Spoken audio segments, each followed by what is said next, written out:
অসমৰ সাঁচি ক্ষেত্ৰখনৰ লগত অতঃপ্ৰতভাৱে জড়িত তিতাবৰৰ বিশিষ্ট সাঁচি খেতিয়ক তথা অধিবক্তা বিকাশ বৰা 2025 বৰ্ষৰ ভাৰত গৌৰৱ বঁটাৰ বাবে নিৰ্বাচিত হৈছে। কৰ্ণাটকৰ ভাৰত বিকাশ সংগমে ঘোষণা কৰিছে এই বিশেষ সন্মানৰ। তিতাবৰৰ সুসন্তান এলেঙি অঞ্চলৰ সাঁচি খেতিয়ক তথা সদৌ সাঁচি খেতিয়ক সন্থা অসম চমুকৈ আছাগাৰ প্ৰতিষ্ঠাপক সমাজকৰ্মী অধিবক্তা বিকাশ বৰাক অন্যতম আন্তঃৰাষ্ট্ৰীয় সংস্থা ভাৰত বিকাশ সংগমে নিৰ্বাচিত কৰিছে এই সন্মানৰ বাবে। ৰাষ্ট্ৰীয় পৰ্যায়ৰ অন্যতম বৃহৎ অনুষ্ঠান ভাৰত বিকাশ সংগমৰ উদ্যোগত 29 জানুৱাৰীৰ পৰা 6 ফেব্ৰুৱাৰীলৈ কৰ্ণাটকৰ কালাবুৰাগীত অনুষ্ঠিত হ'ব লগা ভাৰতীয় সাংস্কৃতিক উৎসৱৰ এক গম্ভীৰ্যপূৰ্ণ অনুষ্ঠানত 5 ফেব্ৰুৱাৰীত বিকাশ বৰাক প্ৰদান কৰা হ'ব এই বিশেষ বঁটা। 2015 চনৰ পৰা অসমৰ সাঁচি ক্ষেত্ৰখনক আস্কাৰ জৰিয়তে প্ৰচাৰ প্ৰসাৰ আৰু সম্প্ৰসাৰণৰ উত্তৰণৰ দিশত বিকাশ বৰাই অহৰহ চেষ্টা চলাই আহিছে।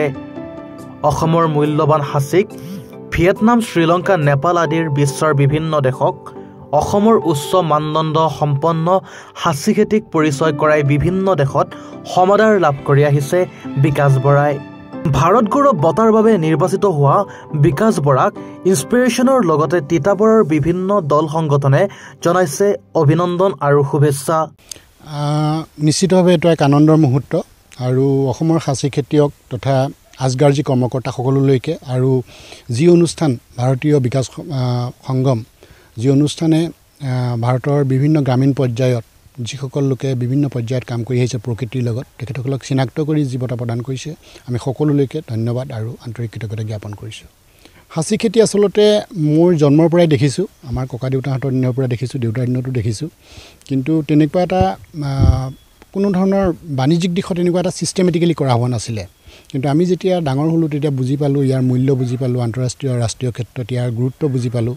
তেতিয়া আমি নতুনকৈ সদৌ সাঁচি খেতিয়ক সংস্থা অসম খেতিয়কসকলক একত্ৰিত কৰি যি সংস্থা গঠন কৰিলোঁ, তাৰ লগত জড়িত যিসকল আমাৰ ব্যক্তি আছে তেখেতসকলো একত্ৰিত হৈ বিভিন্ন পৰ্যায়ত চৰকাৰৰ লগত আৰু বিভিন্ন এজেঞ্চিৰ লগত আমি সহযোগিতা কৰি ৰাষ্ট্ৰীয় আৰু আন্তঃৰাষ্ট্ৰীয় পৰ্যায়ত অসমৰ সাঁচিক জিলিকাই তুলিবৰ বাবে এক ধাৰাবাহিকভাৱে বিভিন্ন কৰ্মত আমি লিপ্ত হ'লোঁ। নিশ্চিতভাৱে নৱপ্ৰজন্মৰ কাৰণে অসম চৰকাৰ তথা ভাৰত চৰকাৰে বাণিজ্যৰ যিখন দুৱাৰ সেইখন খুলি দিছে আৰু ইয়াৰ লাভালাভ তেওঁলোকে অতি শীঘ্ৰেই ল'ব পাৰিব বুলি আমি আশাবাদী আৰু এই ক্ষেত্ৰত আছগাই তেওঁলোকক আমি বিভিন্ন পৰ্যায়ত সহায় কৰিবলৈ প্ৰতিশ্ৰুতিবদ্ধ। নিশ্চিতভাৱে আমি এতিয়া ইতিমধ্যে বাণিজ্যিক দিশত আগবাঢ়িছোঁ আৰু ওচৰৰ আমি বিভিন্ন ল'ৰাক এই ক্ষেত্ৰত আগ্ৰহী হৈ তেখেতসকলৰ এই কৰ্মৰাজি কেনেকৈ কৰিব পাৰে, তেওঁলোকৰ স্কিল ডেভেলপমেণ্ট কেনেকৈ কৰিব পাৰে, সেই ক্ষেত্ৰত আমি প্ৰথম পৰ্যায়ত বিভিন্ন জেগাত আমি ট্ৰেইনিং কৰিছিলোঁ, কিন্তু এতিয়া আমি আমাৰ ইয়াতে এইবিলাক কাম কৰিবলৈ লাহে লাহে আমি আগবাঢ়িছোঁ। প্ৰথম পৰ্যায়ত ইয়াত আপোনাৰ ৰ' মেটেৰিয়েলছ হিচাপে বিক্ৰী হয়, তাৰ পাছৰ পৰ্যায়ত ৰ' মেটেৰিয়েলছৰ পৰা উৎপাদিত বিভিন্ন সামগ্ৰী ৰাষ্ট্ৰীয় আৰু আন্তঃৰাষ্ট্ৰীয় পৰ্যায়ত সমাদৰ আছে আৰু ইয়াৰ গ্ৰাহক অনুযায়ী তেখেতসকলে বিভিন্ন ক্ষেত্ৰত ইয়াক বিক্ৰী কৰিব পাৰে। ইয়াত আপোনাৰ যিটো চিপছ বুলি কোৱা হয়, আগৰুট চিপছ, সেইটো আপোনাৰ কেজি হিচাপত বিক্ৰী হয় আৰু তাৰ পৰা উৎপাদিত যিটো তেল আছে, যিটো সুগন্ধি তেল, বিশ্বৰ পাৰফিউমেৰী বজাৰত ইয়াৰ সমাদৰ আছে। ইতিমধ্যে ইউৰোপীয়ান আৰু আমেৰিকান তথা মিডল ইষ্টত ইয়াৰ যথেষ্ট সুনাম বাঢ়িছে। গতিকে তাৰ ওপৰত ভিত্তি কৰি ইয়াৰ যিটো মূল্য, সেই মূল্য নিৰূপণ কৰা হয়। মিনিমাম আপোনাৰ চিপছৰ মাৰ্কেটটো এতিয়া মিনিমাম 30,000ৰ পৰা আপোনাৰ 30 লাখ পৰ্যন্ত হ'ব পাৰে। কেজি নে লিটাৰ? কেজি এইটো চিপছটো। আৰু অইলটো আপোনাৰ মিনিমাম যিটো এ গ্ৰেডৰ অইল বুলি কওঁ, মিনিমাম আমি 5 লাখৰ পৰা 10-15 লাখৰ ভিতৰত বৰ্তমান আমাৰ ৰাষ্ট্ৰীয় পৰ্যায়ৰ বজাৰত ইয়াৰ চাহিদা আছে। লিটাৰ বিভিন্ন ধৰণৰ তেনেকুৱা ব্যৱসায়িক প্ৰতিষ্ঠান আছে, তেওঁলোকৰ চাহিদা অনুসৰি তেওঁলোকে ইয়াত কিনিব পাৰে। আৰু ইতিমধ্যে যিহেতু সাঁচিৰ যিটো নীতি প্ৰৱৰ্তন কৰিছে সেইটো অনলাইনত কৰিছে, সকলো তাত জল পটপটকৈ আছে, সেইসকল এতিয়া কোনো অসুবিধাৰ তেনেকুৱা সন্মুখীন। তিতাবৰৰ পৰা চন্দন কলিতাৰ ৰিপৰ্ট, এনি ভাৰত 24।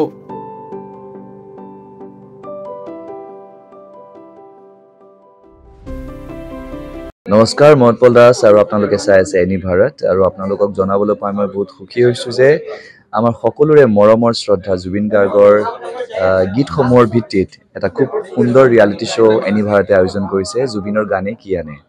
এই প্ৰথম ছিজনটোত অডিশ্যনছ আৰম্ভ হ'ব আগষ্টৰ পৰা অসমৰ বিভিন্ন জিলাত গতিকে মই সমূহ কলাকুশলী বিশেষকৈ যিসকল প্ৰতিভাশীল গায়ক গায়িকা আছে আমাৰ সমাজত তেওঁলোকলৈ মই এটা আহ্বান জনাইছোঁ তেওঁলোকে প্ৰস্তুত হওক এই ৰিয়েলিটি শ্ব'ৰ বাবে আৰু তাৰিখটো হৈছে 15 আগষ্ট 2024 চন এনি ভাৰতৰ অডিশ্যন জুবিনৰ গানে কি আনে